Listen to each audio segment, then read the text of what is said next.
लोकसभेमध्ये शरद पवार हेच अजितदादांना भारी पडल्याचं स्पष्ट झाल्यानंतर राष्ट्रवादीमध्ये आता परतीचे वारे वाहू लागलेत।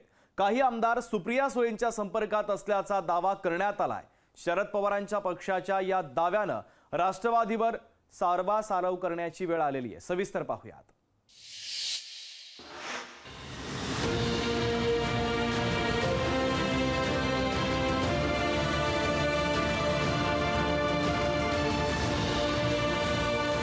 लोकसभा निवडणुकीच्या निकालानंतर राष्ट्रवादीत परतीचं वारं वाहू लागल्याची चर्चा आता सुरू झाली आहे। सुप्रिया सुळे यांना विजयाचं अभिनंदन करण्याच्या निमित्तानं जवळपास 10 आमदारांचे फोन आल्याचा दावा शरद पवारांच्या पक्षाकडून करण्यात आला होता।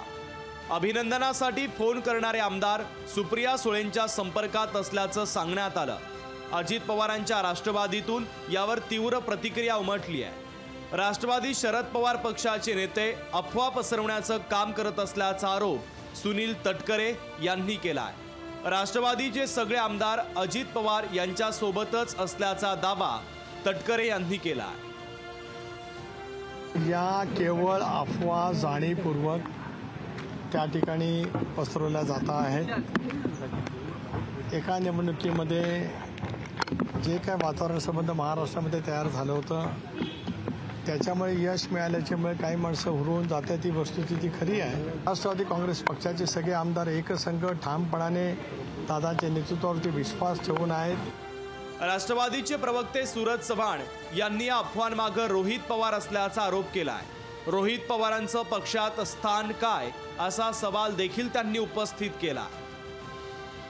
माध्यमामध्ये फक्त ब्रेकिंग न्यूज बनवू पाहणाऱ्या रोहित पवारांनी पहिलं स्वतः आपलं पक्षामध्ये काय स्थान आहे हे पाहावं आणि अनेक महिन्यापासून अशा ज्या कोरड्या उलट्या तुम्ही करताय त्याची डिलिव्हरी कधी होणार हे सुद्धा महाराष्ट्राला सांगावं। अशा बातम्या बनवणाऱ्या रोहित पवाराला खुलं आव्हान आहे की त्यांनी जाहीर करावं की कुठले आमदार तुमच्या संपर्कात आहेत। जयंत पाटलांनी मात्र या प्रकरणी कानावर हात ठेवले। राष्ट्रवादीचे आमदार सुप्रिया सुळेंच्या संपर्कात असल्याच्या दाव्यावर त्यांनी काहीही माहिती नसल्याचं म्हटलंय। आमच्या पक्षात कोण येणार आहे याची चिंता आमच्यापेक्षा आपल्या सर्वांना देखील विशेष आहे आणि त्यामुळं आपण आकडा विचारताय, मी त्याच्यावर सांगितलं आम्ही या विषयावर बोलणार नाही।